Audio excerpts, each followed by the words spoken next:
A cold December morning in Belgium, December 23rd, 1944. Just before noon, high up on Sennenchamp's Hill, a German observer from the 26th Volksgrenadier Division lifted his field glasses to his eyes. His hands shook slightly as he peered through the lenses. What he was seeing would change everything he thought he knew about this war.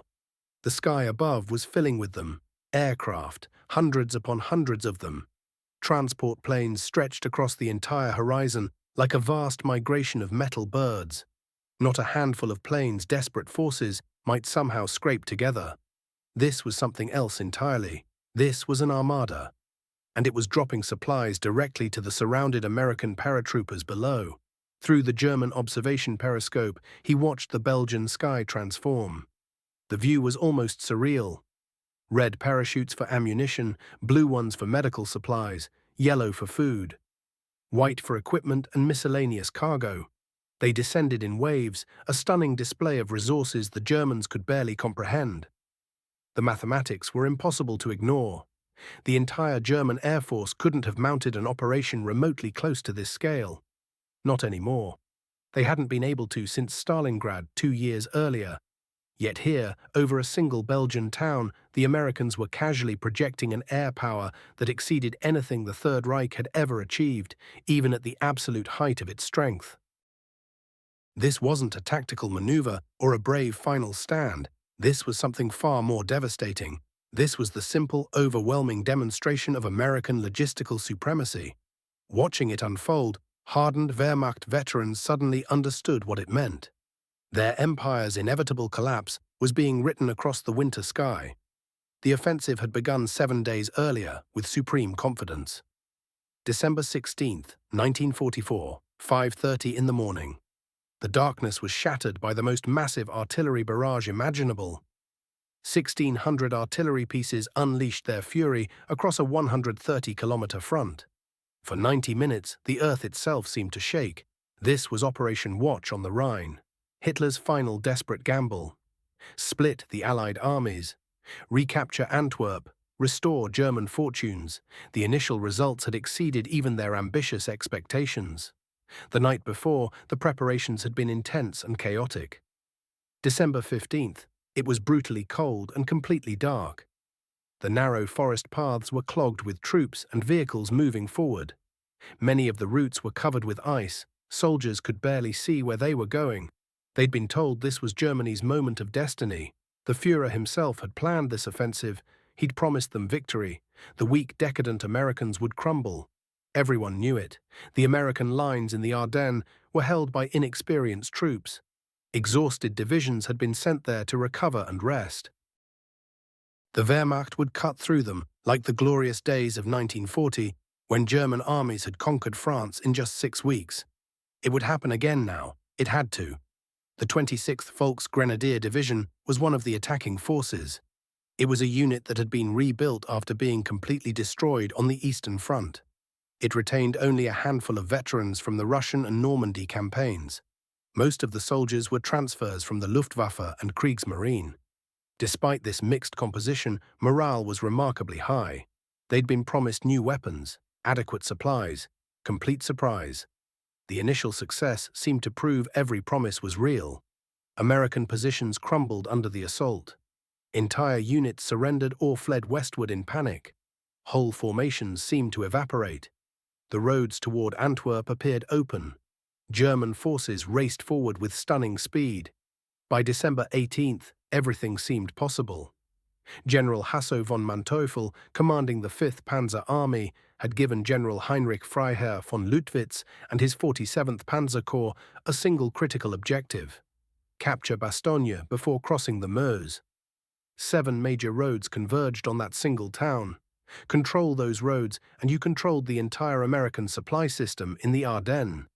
Without Bastogne, the Americans couldn't move reinforcements, couldn't supply their forces, couldn't mount any counter-offensive. The mathematics seemed straightforward, achievable. Luttwitz planned his assault carefully, a 7-mile front, 3 divisions committed to the attack. The 26th Volksgrenadier and 2nd Panzer would lead the assault. The Panzer Lehr Division would follow behind. These were experienced formations. veterans of multiple campaigns, equipped with some of Germany's best remaining tanks and assault guns. The 26th Volksgrenadier Division attacked with particular determination and strength. Its anti-tank battalion had its full complement of 14 tracked tank destroyers, 42 75mm anti-tank guns as well. The 26th was one of the best equipped Volksgrenadier divisions in the entire Ardennes. They were prepared for American armor, ready for desperate counterattacks, ready for almost anything except what they would actually face. But as they pushed toward Bastogne, the Americans weren't simply falling apart. They were conducting an organized withdrawal, destroying bridges, establishing roadblocks, making the Germans pay for every single mile. Combat Command B of the 10th Armored Division held the German forces at bay just long enough for the leading elements of the 101st Airborne Division to arrive in Bastogne. They arrived merely 4 hours ahead of the German spearhead. The Screaming Eagles had been resting in France when the German offensive began. Within hours, they were loaded onto trucks and raced through the night toward Bastogne. They arrived exhausted, under-equipped for winter warfare, immediately thrown into defensive positions, but they arrived in time, and that timing would prove to be everything. By December 20th, German forces had successfully encircled the town. All 7 highways leading into Bastogne were cut off by German units by noon on December 21st. By nightfall, both sides recognized what had happened. The Americans were surrounded, trapped. Inside the encirclement were elements of the 101st Airborne Division, Combat Command B of the 10th Armored Division, the 75th Tank Destroyer Battalion. Various other units, approximately 22,000 men in total. They were outnumbered roughly 5 to 1. They lacked cold weather gear. They were short on ammunition, food, medical supplies. Senior leadership was scattered elsewhere, including the 101st's commander, Major General Maxwell Taylor. From the German perspective, this was Stalingrad in reverse. Now it was the Americans who were trapped. Doomed. General Heinrich Freiherr von Luttwitz, commanding the 47th Panzer Corps, was supremely confident. He had been in France in 1940 when the British Expeditionary Force was trapped at Dunkirk. He knew what happened to encircled forces. Their morale collapsed. They withered. They surrendered. The Americans in Bastogne had perhaps 3 days of ammunition, maybe 4 days of food if they rationed carefully. The harsh winter weather, temperatures dropping to -10 degrees Celsius or lower, would do half the work. The confidence was so complete that the 2 panzer divisions of the 47th Panzer Corps, after using their mobility to isolate Bastogne, continued racing toward the Meuse on December 22nd, rather than attacking the town with full force. They left just 1 regiment behind to assist the 26th Volksgrenadier. Why waste precious tanks and fuel on a town that would fall from starvation and cold? The real objective was Antwerp. Bastogne was merely an obstacle that would solve itself. From December 16th through the 22nd, the weather had been Germany's greatest ally. Low clouds, freezing fog, snow. The feared Allied air forces were grounded.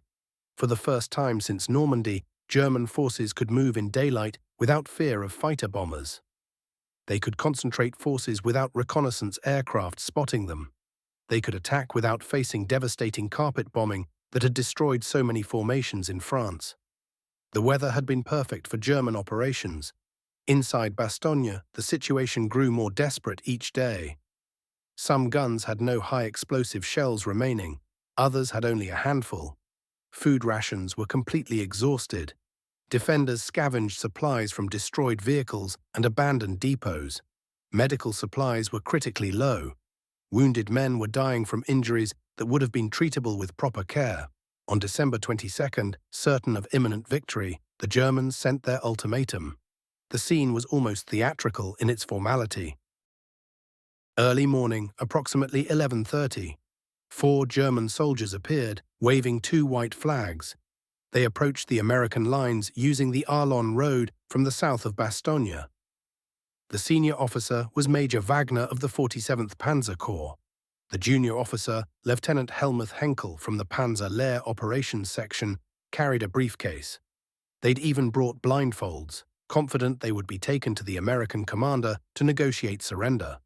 The ultimatum was typed in both English and German. Formal, threatening.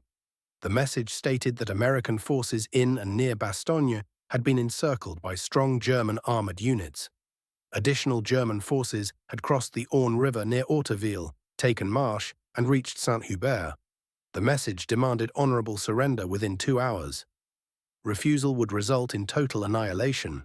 From the German perspective, they were being generous, offering the Americans a chance to avoid pointless slaughter. When the American response came back, it was a single word: nuts. General McAuliffe had given his cryptic reply: nuts. The Germans were genuinely puzzled by the response. No surrounded force had ever dismissed a surrender demand so casually. Lieutenant Henkel had to have the English slang explained to him. When told what it meant, essentially a crude refusal, the German command was stunned. At German headquarters, General Major Kokott was reportedly in disbelief.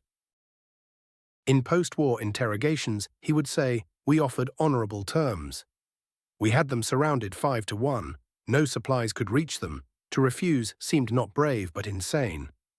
December 23rd dawned clear and cold, something the Germans hadn't seen in a week. Clear skies. The weather was finally improving. German soldiers emerged from frozen foxholes, grateful for sunlight that might warm their numb limbs. Many had spent the night in temperatures well below freezing, their feet nearly senseless, their weapons frozen. Then they heard it.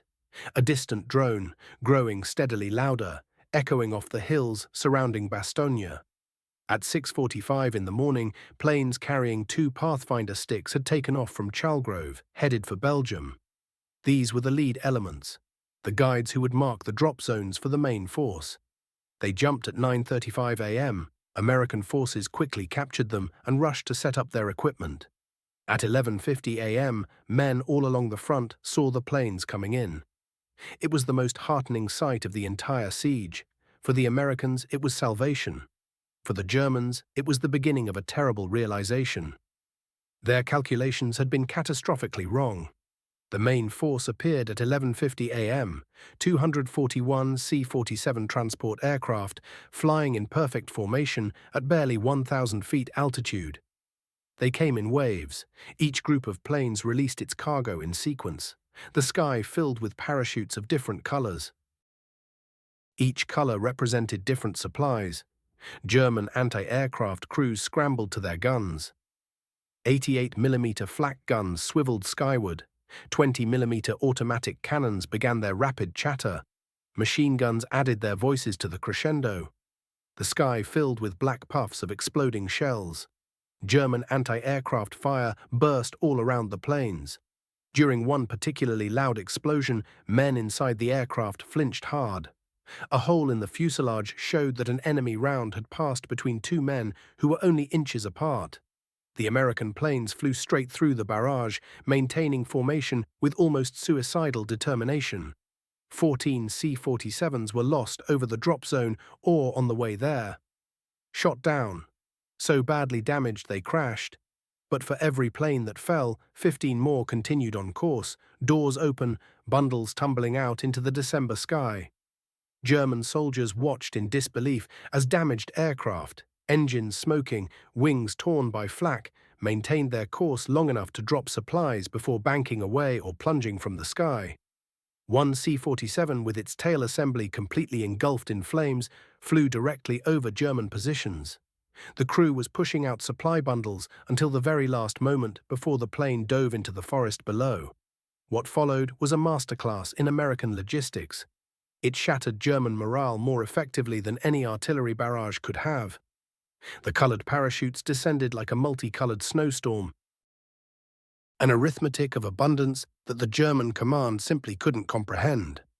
Wave after wave of them descended through the winter sky, thousands upon thousands, drifting down across the snow-blanketed countryside surrounding Bastogne. The sight of those colored parachutes blooming against the gray clouds stirred something profound in the American defenders below. Their spirits soared. Every soldier watching felt the weight lift from his shoulders. But for the German officers observing through binoculars from their positions, the view told a completely different story. With each passing moment, their confidence crumbled. This wasn't the desperate gamble of trapped men making do with what little they had.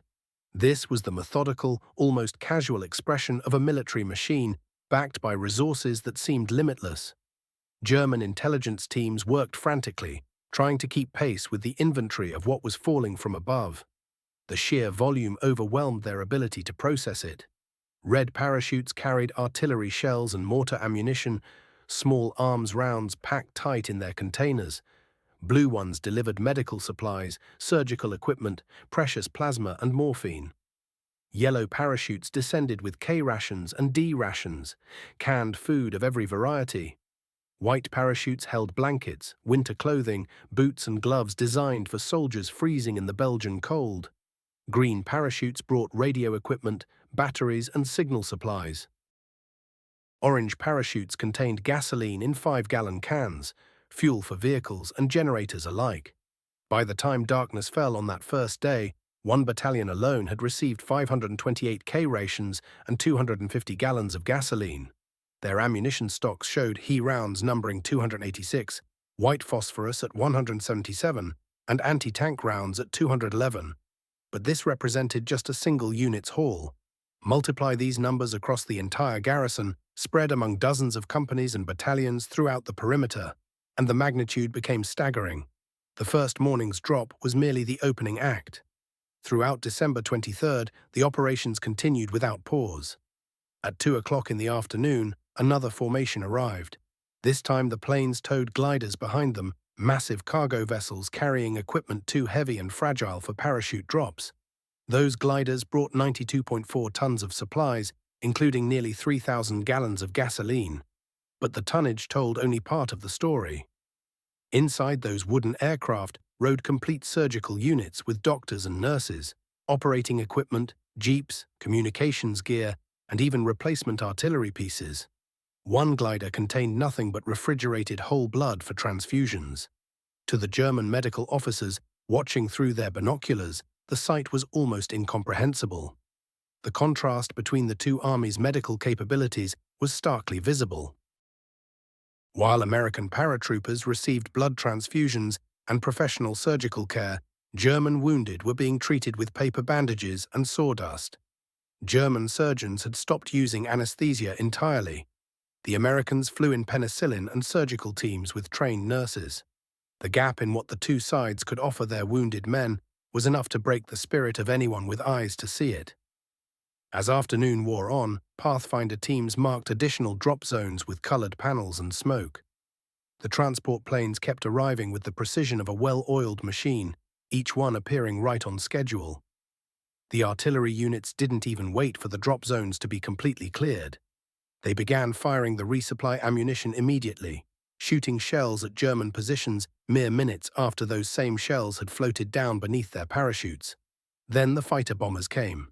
If the sight of hundreds of transport planes hadn't been demoralizing enough, the clear weather brought something far worse. American air superiority materialized in its most terrifying form. P-47 Thunderbolts descended on the German positions, their pilots pressing low and fast, 8.50 caliber machine guns pouring continuous streams of tracers, rockets screaming away from under their wings. Nothing moved safely. Supply trucks, horse-drawn artillery pieces, individual vehicles, even small groups of soldiers crossing open ground all became targets. Every road became a shooting gallery. Every movement in daylight meant risking destruction. German forces that had moved freely just a week earlier found themselves paralyzed. Supply columns heading toward the front were caught in the open country and systematically torn apart. The psychological effect was immediate and brutal. A week of believing they were winning evaporated in hours. German soldiers were suddenly reminded of something they'd learned the hard way in Normandy. They faced an enemy with such overwhelming material advantage that those enemies could afford to hunt individual vehicles from the sky. The realization hit hard. By the time darkness fell on December 23rd, the transformation in German morale was complete. Officers and men alike had witnessed far more than just a supply drop. They had seen a demonstration of industrial and logistical superiority that defied imagination. The mathematics were cruel and inescapable. If America could risk hundreds of aircraft and crews to supply a single surrounded division, what reserves must they possess? If they could coordinate the delivery of hundreds of tons of supplies in perfect synchronization with just hours of notice, what was their actual industrial capacity? The thought was terrifying.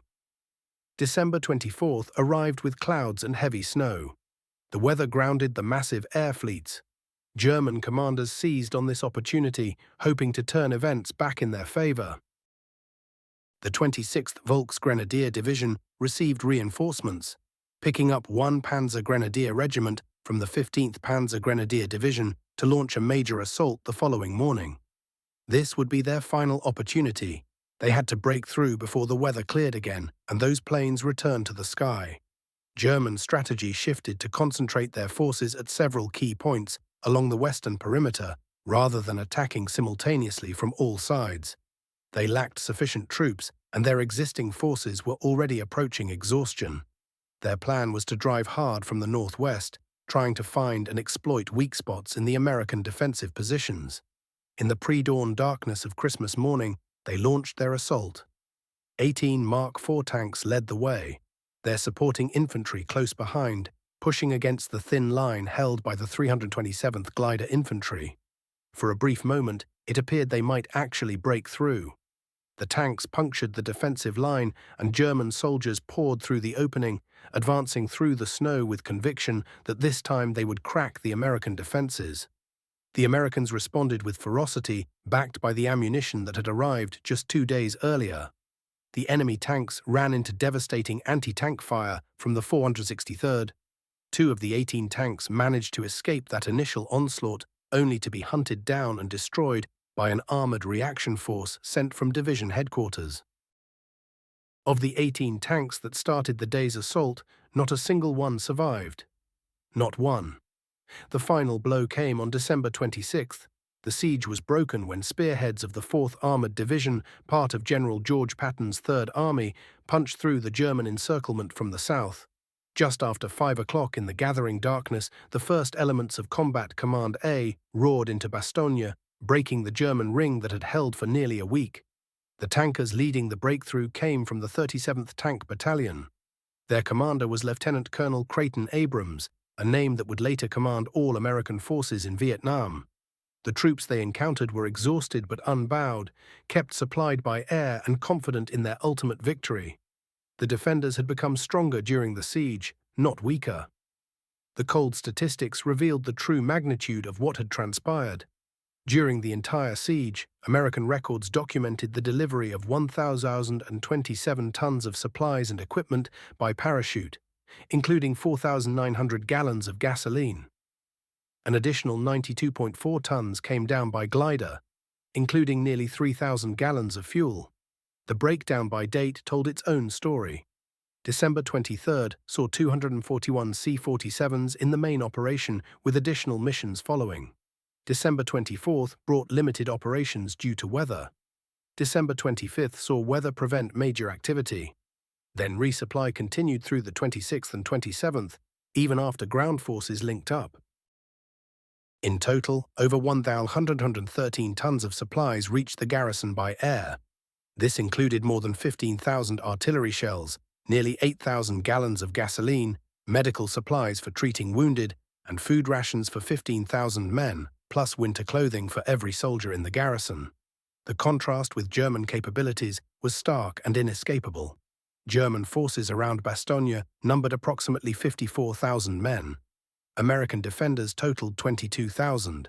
German aircraft launched fewer than 100 sorties over the town. American aircraft flew over 2,000 sorties. German supplies delivered by air numbered precisely 0. The math didn't require much interpretation. After the war ended, German military professionals reflected on what they had experienced. General Hasso von Manteuffel, who commanded the 5th Panzer Army during the offensive, later wrote about the battle. His conclusion was that Bastogne had demonstrated something fundamental about modern warfare. The Americans had solved the problem that had plagued warfare for centuries. They could keep surrounded forces supplied through the air more efficiently than Germany could supply advancing troops along roads. When weather permitted, their material superiority became so overwhelming that battlefield skill became almost irrelevant. General Major Heinz Kokott described by military historians as a scholarly and dignified commander who rarely raised his voice, provided perhaps the clearest assessment in his post-war interrogation. His observation was devastating in its simplicity. When those transport planes filled the sky on December 23rd, every German soldier who witnessed them understood a fundamental truth. They weren't fighting an army. They were fighting an entire industrial civilization, and they carried nothing but rifles and horses. After the war, when Kokott met with Colonel Harry Kinnard, the operations officer of the 101st Airborne during the siege, the German general seemed almost shocked.